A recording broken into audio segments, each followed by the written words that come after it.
Hey guys, this is going to be the Monday Night Raw Go Home show before Money in the Bank review. The show was actually really good. Like, it had a lot of high points, it had some lows, but overall it was actually a pretty good show. The opening segment had the women and men who are going to be competing in the Money in the Bank ladder match standing on ladders in the middle of the ring, which was the coolest thing I've seen in a little while. Like, just seeing all of them up there, Kurt coming out and talking about the match, Baron Corbin interrupting and just mentioning Stephanie, which makes me cringe because her character really annoys me. But then the banter between the girls and the guys, and when everyone starts bickering and Alexa screams to get them all to shut up and calls them the Real Housewives of WWE. That made me laugh. The whole opening segment was just, it was great. It had you on the edge of your seats. Well, not, I don't know if it did, but I was very into it. Kurt asked Natalya how her knee was doing and all that. So that segment was really good. It ended with them all staring at each other. And at one point Finn just, like, freakishly smiles. And I liked it. The next match, well, the first match of the night, is Fatal 4-Way between Ember Moon, Alexa Bliss, Natalya, and Sasha Banks. The four women who were in the ring that are going to be competing at Money in the Bank ladder match. This match was really good. It was back and forth. Everyone had spots. Natalya tried multiple times to get Sasha Banks in the sharpshooter. After a while, after being thrown out of the ring and stuff, at one point she did, but Ember Moon stopped it. Sasha Banks got a bank statement on Alexa, but that was stopped before she could tap, which it seemed like she was about to. And then, by the end of it, Natalya got a sharpshooter on Alexa, who tapped, and Natalya won. The only thing that annoyed me about this match was everyone else was in the ring, and Alexa gets her own entrance. That was a little annoying. I didn't really understand that, but I mean, it's Alexa, so don't really expect anything different. So, yep. The next thing is the backstage segment where Kevin Owens tries to talk Finn into forming an alliance with him and Bobby Roode so they can team up on Braun when they are in their Fatal 4-Way match. Kevin is telling Finn that, like, you can't beat him, Bobby Roode can't beat him. Basically, none of us can beat him alone, so we need to, like, rally together and, like, form a team to be the men against the monster. And I love this segment, especially when Kevin, like, came in holding the bowl of olives and Finn is just like, doesn't understand why. That was great for me. I love that. And so that was a good segment. I loved that segment. I just loved Finn contemplating everything, just listening to him and being iffy because of what happened the week before. And it's just like, and Kevin being like, we're competitors, it's what we do, but right now we need to work together. I know it's every man for themselves, but we gotta work together to get to get Braun out. And so that was a great segment. I really liked it. It then came the second match of the night, which was Breeze Engo, Tyler Breeze and Fandango versus Dolph Ziggler and Drew McIntyre. So, Drew and Dolph, Drew especially, are very upset because they lost the Battle Royal the week before. And so they're taking out all their frustration on Tyler Breeze and Fandango. This match, like, it was good. It kind of felt like a squash match in many ways. Like, it just didn't feel like it was the most major thing that ever happened. Like, it was cool and everything. It just, I mean, it didn't have me on the edge of my seat very much until the ending, where, like, where Dolph super kicked Tyler Breeze, and then they did the zigzag combination on Fandango for the win. The thing that got me about the match was at the end, when Dolph and Drew cut their promo, where Dolph's saying that their loss the week before was just a fluke, and Drew's saying that this confirms that, Exhibit A, Exhibit B, pointing to Fandango and Tyler Breeze, and that they're saying they're going to win, and Dolph said it doesn't matter if they're facing the B team, the Deleter of Worlds, any of them, that basically they're putting a Raw Tag Team division on notice. So that was, I have my notes here of every match just so I can look back on it. But it was a good match. It was an okay match. It wasn't the best match, but it wasn't the worst. It was good. And I'm just giving that, like, I mainly am giving the ending where they did that promo a good review. Like, the match was alright, the ending was cool, but the promo at the end is what I really enjoyed about that. Okay, next is another backstage segment where Roman is interviewed on Jinder Mahal's challenge and why he challenged him. Roman, he actually cut a pretty good promo in this interview. Like, I was actually impressed with, like, what he was saying and how he was saying it. Like, his face was still kind of blank and still sometimes, but he actually did a pretty decent job. And so I actually enjoyed hearing him talk about Jinder and how he was going to beat him and how he was to blame for him not being in the Money in the Bank ladder match, and how he was going to make him pay because he can't go after Brock Lesnar because of what happened to him, and just his anger at Jinder is great. And then they have their match. Okay, this match, Roman Reigns versus Jinder Mahal. Okay, Jinder comes out first, and with his sidekick Sunil Singh, I think, however you pronounce his name, I'm not really sure. He comes out and he's talking about how, like, he wanted to do this match to prove that he's better than Roman or all that stuff, blah blah blah. I didn't really pay that much attention because it was just a lot, and he was boring me basically. But then Roman came out and everyone cheered, mainly because they wanted Jinder to shut up, and Roman was finally here, which was great. Roman gets in the ring and Jinder continues to talk, explaining why he requested the match, but then he says, "Did you think I meant me?" And goes, "No, you're not fighting me." And Roman's kind of confused. We're all like, "What?" Then he starts describing, you're gonna fight someone who's taller than everyone in the division and all these things. The way he's describing it, it kind of made you think that he was talking about the Great Khali, that like the Great Khali was gonna come back. And then he says, "You're gonna fight Sumner, basically his lackey." His lackey thing was not very happy with this. But he talks him up, and then Roman gives him a Superman punch, spears him, it's over. But then Jinder attacks Roman from behind and lays him out with a cross, and that's it. That was... I'm not even going to say that felt like a squash match, it just was. It wasn't anything special. It was just there. Wasn't the greatest thing I've ever seen. Next is the B team versus Rhino and Heath Slater. Now, the B team are very happy because they won the Battle Royal. And Rhino and Heath Slater are not, because they didn't, so they're looking for vengeance, I think.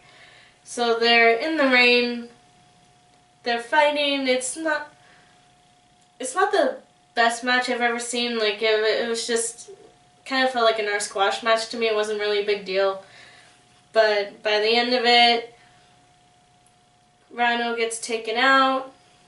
He gets bumped on the ring apron and goes back out to the side. And Bo Dallas and Curtis Axel win.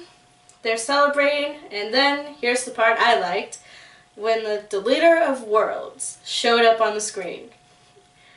Like, Matt saying, "Congratulations," and all this stuff, and then he starts applauding because they won. He starts that applauding thing, which always makes me laugh. And then they are on the entrance ramp, and they're just talking about how, like, they think they won, but that they're not going to, that they're obsolete mules, and if everything about this is like just the creepiness of it all, and how the B team goes from looking so sure of themselves to just being really confused and even nervous. You can very even comment on that, like, what you're feeling right now is fear. And then Matt said that at Money in the Bank we will eat you. And that just, like, that weirded me out. And then he called them ants.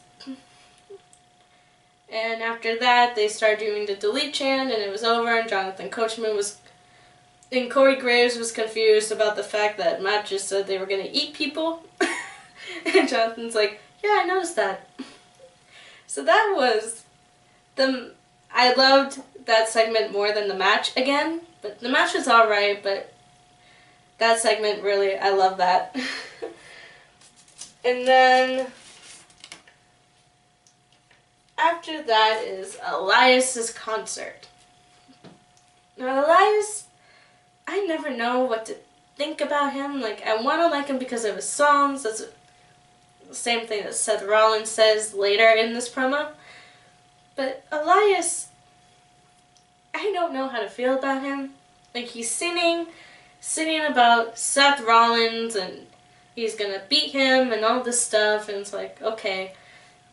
And then he says, "I have a surprise," and he brings out this, like, guitar that was personalized for him by John Mayer. Now, I gotta admit, this guitar looks cool. Like, it does look like a cool guitar. And he's talking about how next week, after he wins against Seth Rollins on Money in the Bank, he's gonna take this guitar and sing the best song ever written. Seth Rollins comes out, runs to the ring. Elias is immediately on him, but the second Seth starts to fight back, he leaves. He, like, kind of pushed Elias out, but then Elias went up the ramp. Seth calls him a coward, saying, "I'm right here, like, you keep looking for me, but I'm right here, so let's just fight." But then it gets good. Even better, because Seth notices his guitar that was given to him by John Mayer, and so he's just kind of trolling him for a while, just being like, "It's so nice," and everything. And he sets it down on the canvas, and he's just talking, and then he's like, "I can't play music," and he keeps putting his foot over it, like he's going to stomp on it, and Elias is terrified, keeps saying, like, on Sunday, and Seth is like, "I'm not gonna hurt it," but then he says, "I can't play music, but there's one song that only has 3 words," and then the crowd said, "Burn it down," and he stomped on the guitar, and then he picks it up and, like, mimed playing it, and I love that. That made me laugh. That was a great segment. I really like that. And then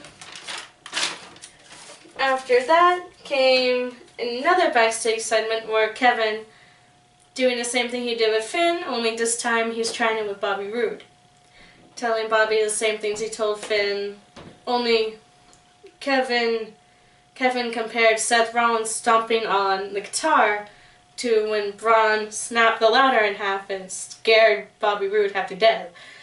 It's like, in order for that not to happen to you, we need to create an alliance and go after Braun. And Then he leaves Bobby Roode to think about after saying "nice robe" as he walks away, which that's just I love those promos. They're great for me. I like them. The next thing is Bayley versus Ruby Riott. Now I love Bayley. I love Bayley. But Ruby immediately had offense from the beginning. She was accompanied by Liv Morgan, Liv Morgan and Sarah Logan. And they're just cheering her on the whole time, like all this stuff, and they were fighting, and then Bayley finally started getting some offense in there, and at one point she had Ruby Riott on the outside of the ring, but then things started to not really go her way when Bayley's right shoulder went into the post. And after about 10 minutes that happened again, and then Ruby made a move on her, and it was over. Ruby won. But then at the end, she had Liv Morgan, Sarah Logan hold Bayley up, and she took black lipstick, I think, and started drawing on her face, drew an R on her stomach, and then just laid her out, just dropped her. And so that match, again, nothing about it was special. It was just kind of there. But I felt bad for Bayley at the end when they were doing that thing with the lipstick. It's like, come on, you already beat her. Can you just leave it at that? But, it is what it is. That match was just basically that match. And then, another backstage segment where Natalya is just, she has Ronda's back, but she's just telling her, watch Nia at all times, she could try something any second, and Ronda's just thanking her for her support and saying she will. And then after the commercial break, you have the Nia Jax and Ronda Rousey face-off, where Nia admits that she's been trying to push Ronda's buttons over the last few weeks just to see how she would react. And she's like, you are beautiful, you're talented. And she admits all this, but she says, the one thing I'm looking forward to doing is ruining your reputation. And then she tells Ronda, she's not ready, and she isn't ready for this. Ronda starts going on a tirade of how she was told she wasn't ready to do all these things, with the UFC and all that, and she's been ready. And say that she wasn't ready to win the UFC championship, but now she's going into the UFC Hall of Fame. And I loved seeing this in Ronda. Her acting was actually really good. She was so passionate and angry and just, I loved it. I think that was the best mic work she had done. That might have been the best mic work she'd done since she got here. But that was great. I loved just seeing the passion in her eyes and how angry she was getting and how motivated she was. And then she, puts down the microphone, rips off her jacket, puts it in the chair. At this point, Jonathan just stands up from his chair and moves back he's ready to escape the ring at any second. And Nia Jax just holds up her championship. They're standing there staring at each other.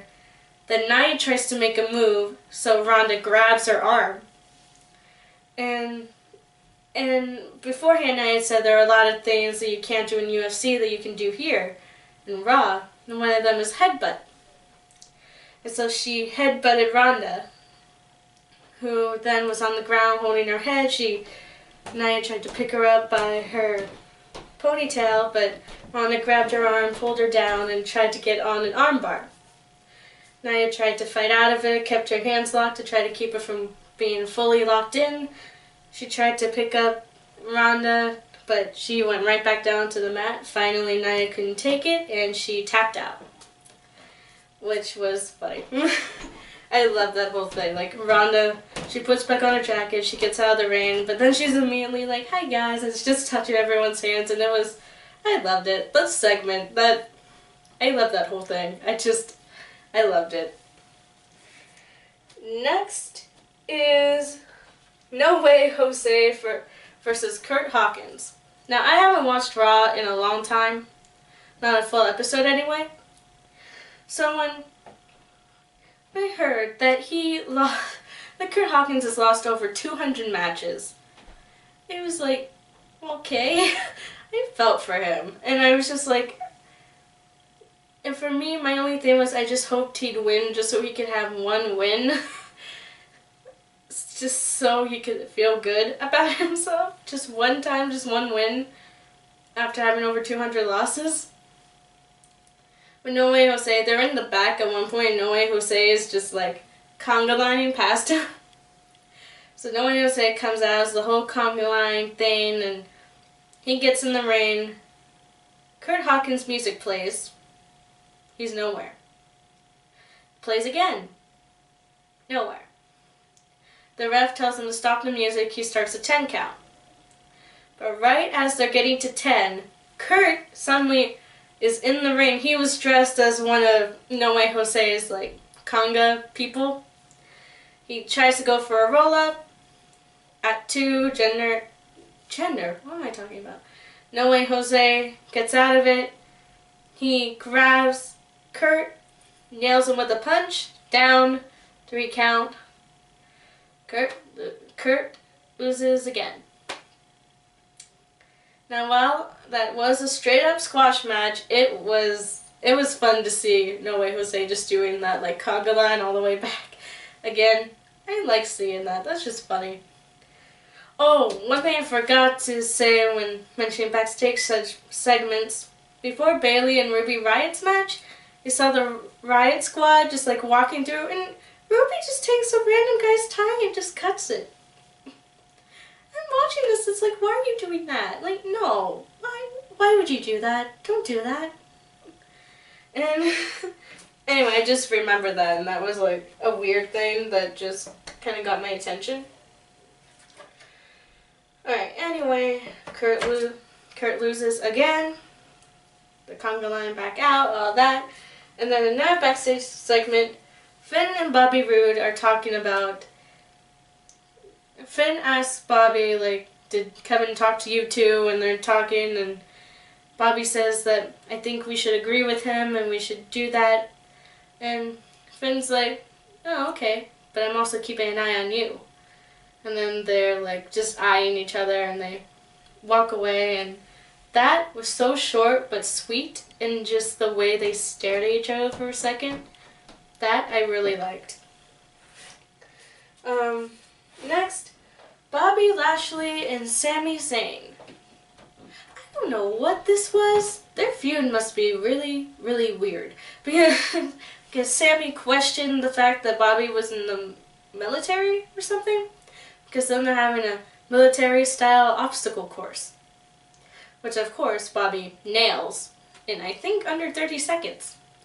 And then Sami attacks him from behind, and that's basically it. Just a random segment that, like, for me, came out of nowhere. I don't really know what the deal was with that.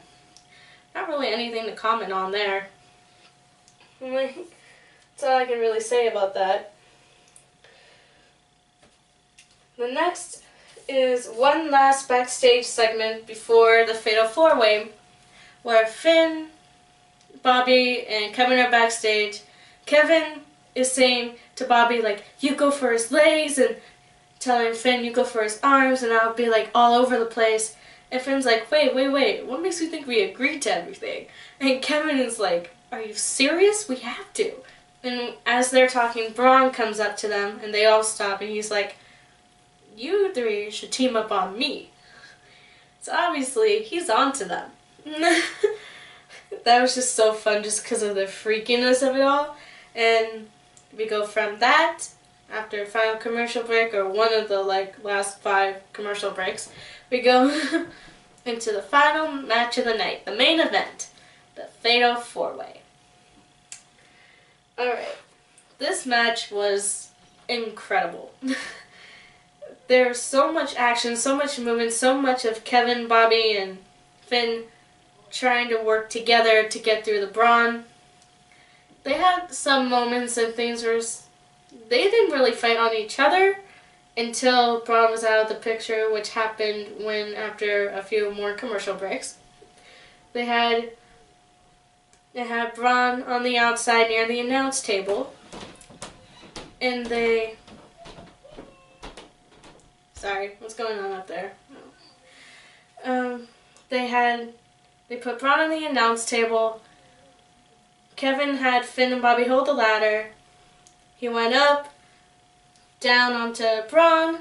Braun was down for a while, but also so was Kevin because of the way he'd done that. They're fighting, then it's just Finn, Kevin, and Bobby going after each other and stuff. Braun, somehow, gets up, goes back, immediately knows Kevin, and goes in, is fighting with Finn and Bobby, but then they're out of the ring, Kevin's back in, and after a while, he grabs Kevin, throws him onto the ladder, gets the 1, 2, 3, and wins. So this match was really action-packed. Like, overall, this show was really good, and I can't wait to see. I can't wait to see what goes on at Money in the Bank, and I hope Natalya is able to compete since her leg was really not doing well the whole match, and she hurt it like 4 times over the course of her match. So yeah, I really enjoyed the show, and for the most part, there were a lot of high spots, and I actually can't wait to see how they do in the Money in the Bank match, and I can't wait to see SmackDown tonight to see how they do, and yeah, that's all I have to say really. So I will record my live reaction tonight, and yeah, that's basically it. So till the live reaction goes up, see ya!